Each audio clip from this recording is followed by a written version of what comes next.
Have you ever noticed that when you hear the sound of an eagle, it does something to you on the inside? Have you ever wondered why it's so connected to you inside? The eagle has a very powerful life. It lives till it's about 70 years old. But within the 40th year, the eagle has a very, very difficult decision to make. In this 40th year, the eagle's talons, the long, flexible talons, nails, have grown and folded under. It can no longer catch its prey, can no longer eat.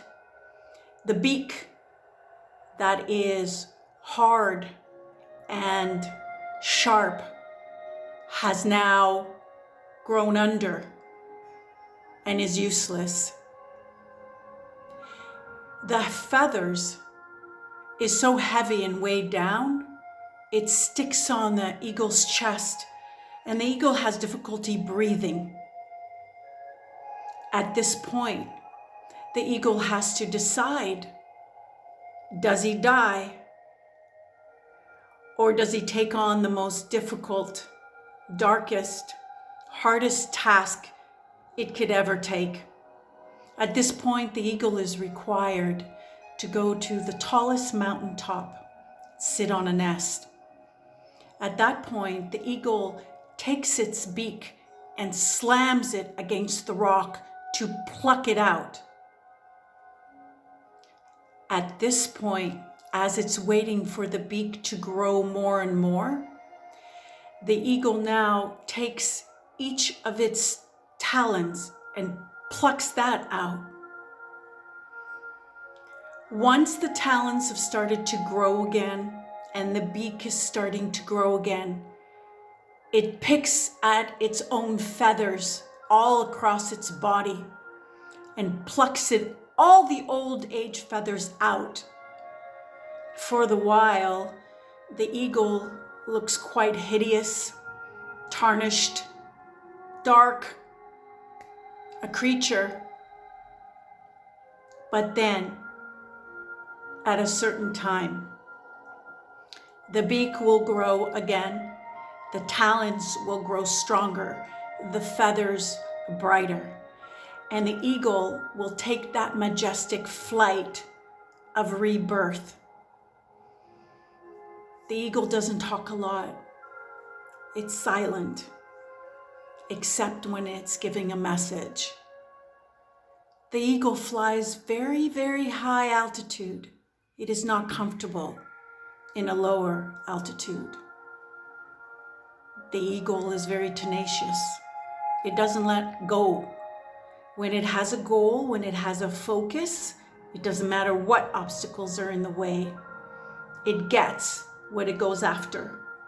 But most importantly, the eagle loves a storm, because the eagle uses the storm's winds to lift it high above the clouds so that the eagle can coast and glide for a while all the other animals are busy hiding and being fearful. The eagle goes to a higher place. I'm sure you can feel that I'm telling you about this because you are that eagle. Each one of you are drawn to storms. Each one of you has danced, rolled in the mud of darkness. I could never understand why I called myself daughter of darkness when I was a little girl. It wasn't negative to me. It all depends on where your light is and that you own your power. You're aware of how you are reborn.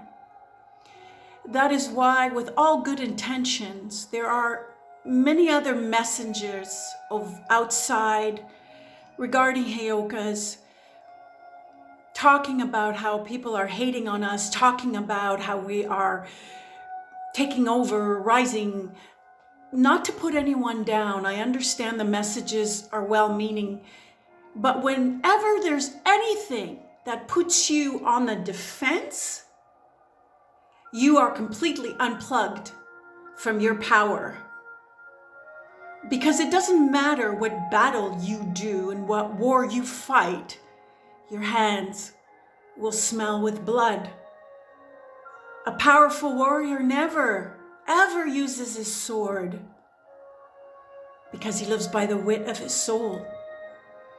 His soul can navigate him through the corridors of hell quite nicely. We are not being hated on. We have been stepped on because we have been giving people permission to step on us. And why? Because they needed to break us open into the power that we are, or we would not have had our beak plucked out. We had have not turned into that hideous thing where we were just in a bundle of rubble, waiting to die, recharged, plugged into our own power is the only way we rejuvenate. No one can take us there. Therefore, no one can take that away from us.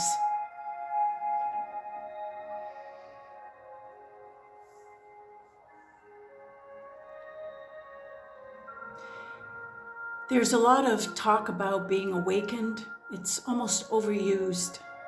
But all it is putting the light on in a nightmare and understanding that that ghost that you've been fearful all your life is really just a curtain. That monster that you feel is choking you at night is really just the shadow of a tree. It's not that you have not felt things, and they are all to carve and chisel the sharpest tool and blade that you can shine with to heal others inside. It's like a magic scalpel. Of course, it can also slice an artery. I mean, it's not a secret that when you're dealing with a narcissist, their weakness, their disappointment in life, they know they are a disappointment, and we can use that at them. It will crumble them. It will destroy them. But that's not what we're all about. Our light is not to destroy, it's to give life. So do you choose to give life? If you choose to give life, then you must face the light and learn more about all the diamonds. Power is not even a big enough word for what it is that you do. You are a giver of light. Do you understand what that is?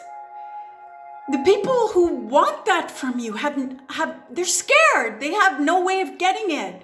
Do you really blame them that they want to try to take? That they want to try to just be in you, be around you, be with you? They don't even know how to connect to you. They don't feel worthy, and they don't have anything that they think that you need. Because the truth of the matter is, you need nothing.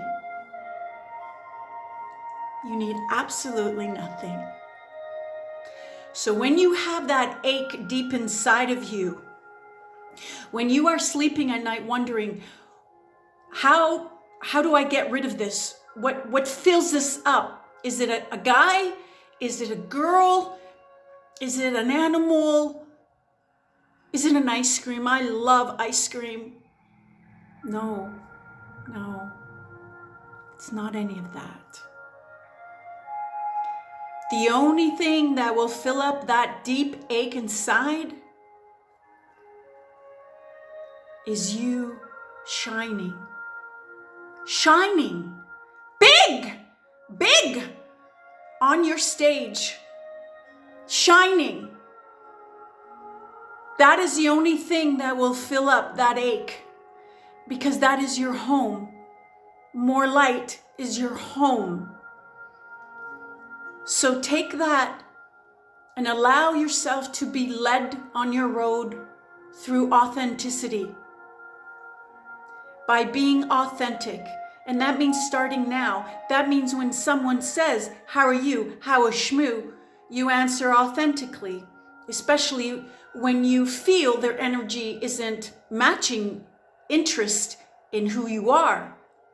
You can let them know, I work on a need to know basis. Do you need to know? My life is valuable to me. I only share it if you really want to know it. How are you? I'm purple for those that you can't even be bothered with. How are you? I'm interesting. I'm very interesting. I'm self-contained. I'm an enigma. Actually, I'm a phenomena. This is why you are born like this at this time. Because you're meant to do something very, very special. I'll leave you there for now. Thank you. Thank you for honoring me with your presence. I love you so much.